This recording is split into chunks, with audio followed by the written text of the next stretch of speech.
சதுரசித்தி லிங்க மாஹாத்மியம் 7ஆம் அத்தியாயம் திரிவிஷ்டப ஈஸ்வரலிங்கம். குறிப்பு: திரிவிஷ்டப என்றால் தேவர்களின் வசிப்பிடம்.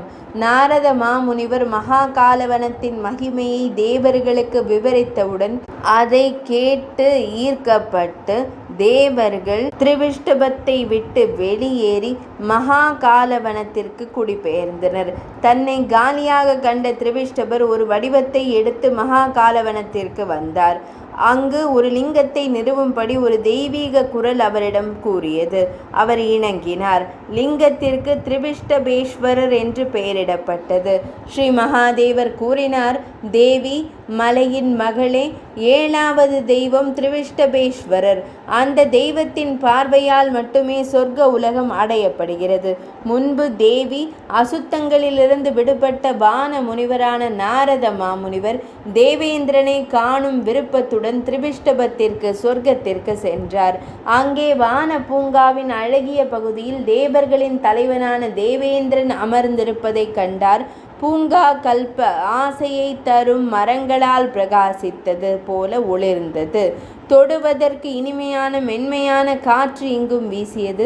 மலர்களால் நறுமணம் வீசியது. புல்லாங்குழல் மற்றும் வீணைகளின் இனிமையான ஒலிகள் எதிரொலித்தன. தேவர்கள் மற்றும் கந்தர்வர்கள் சந்திர கற்கள், வைரங்கள், நீலக்கற்கள் மற்றும் பிற ரத்தினங்களால் பிரகாசமாக ஒளிரும் இடத்தில் சுற்றி திரிந்தனர். பிரம்மலோகம் மற்றும் பிற உலகங்களின் அம்சங்களை ஒப்பிட முடியாத குறிப்பிடத்தக்க அம்சங்களுடன் முழு இடமும் மங்களகரமானதாக தோன்றியது. சித்தர்கள், சாரணர்கள், கிண்ணறர்கள் மற்றும் பிற தேவர்கள் அவரை மகிழ்ச்சியுடன் புகழ்ந்து பேசினர். வாசவனால் தேவேந்திரனால் கேட்டு கொள்ளப்பட்டதன் பேரில் மகா முனிவரான நாரத மாமுனிவர் மகாகாலவனத்தின் மகத்துவத்தை விவரித்தார். இது அழகானது, அற்புதமானது மற்றும் எப்போதும் இனிமையானது. இது புனிதமானது மற்றும் புண்ணியங்களுக்கு உகந்தது. இது அனைத்து சிறந்த தீர்த்தங்களிலும் மிகவும் சிறந்தது. பிரம்மாண்டமான புண்ணியமான மகாகாலவனத்தை காணும் மக்களின் பிராமண வதம் மற்றும் இது போன்ற பாவங்கள் உண்மையில் அழிந்து போகின்றன. பூதங்களின் அனைத்து குழுக்களாலும் சூழப்பட்ட இறைவன் இங்கு நிற்கிறார். எனவே இது முக்கியமான தீர்த்தங்களில், புனித தலங்களில் மிகச் சிறந்ததாக அறிஞர்களால் அழைக்கப்படுகிறது. நைமிஷாரண்யம் இந்த புண்ணிய பூமியில் மிகவும் புண்ணியமானது மற்றும் அது அனைத்து பாவங்களையும் அளிக்கிறது.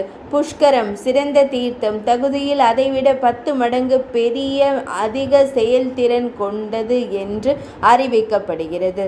இதைவிட 10 மடங்கு பிரயாகை அனைத்து ஆசைகளையும் அடைய உதவுகிறது.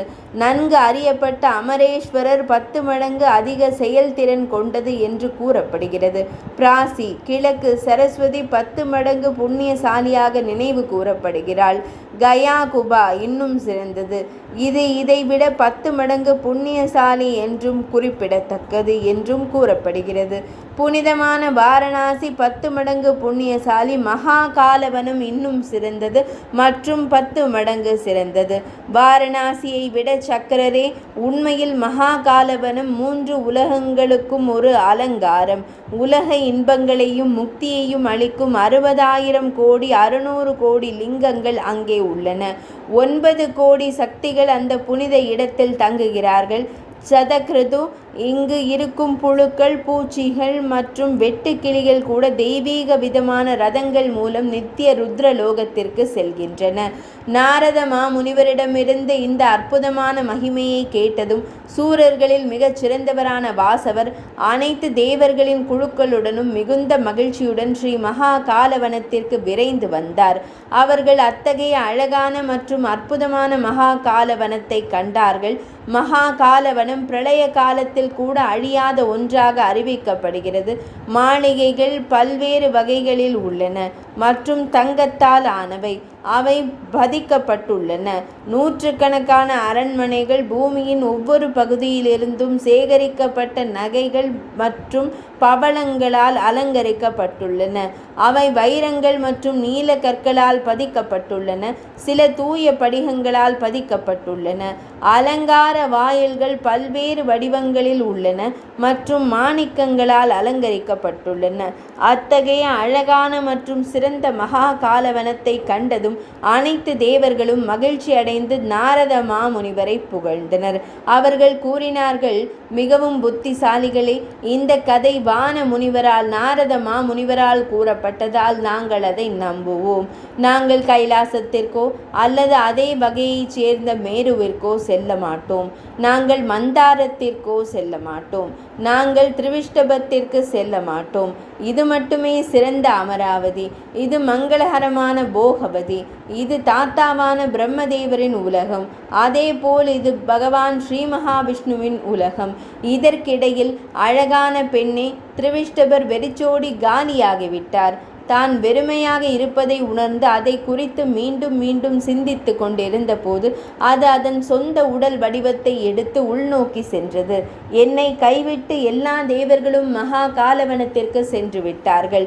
இந்த தேவர்கள் சென்ற இடத்திற்கு நானும் செல்வேன். இதை கூறி அது உடனடியாக சிறந்த மகா காலவனத்தை அடைந்தது.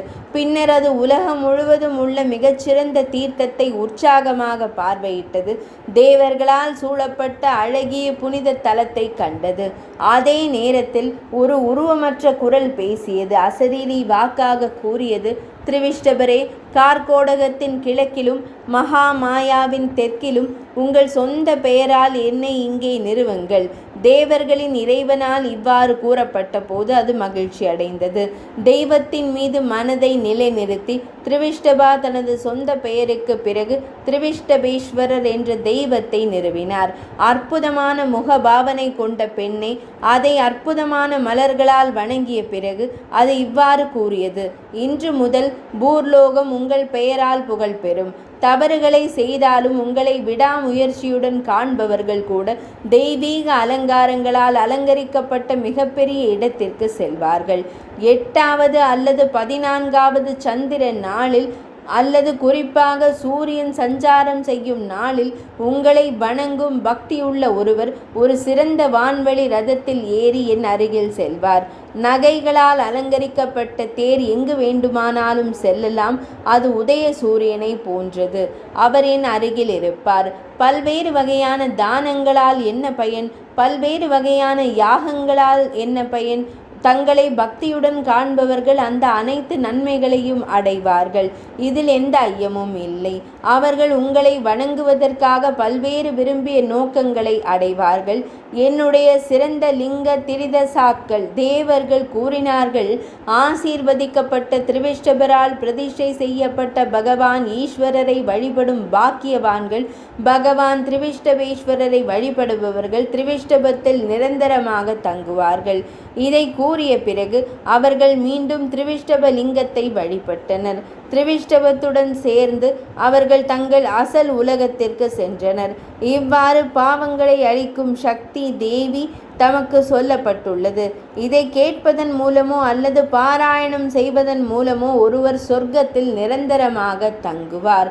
7ஆம் அத்தியாயம் இனிதே நிறைவடைந்தது.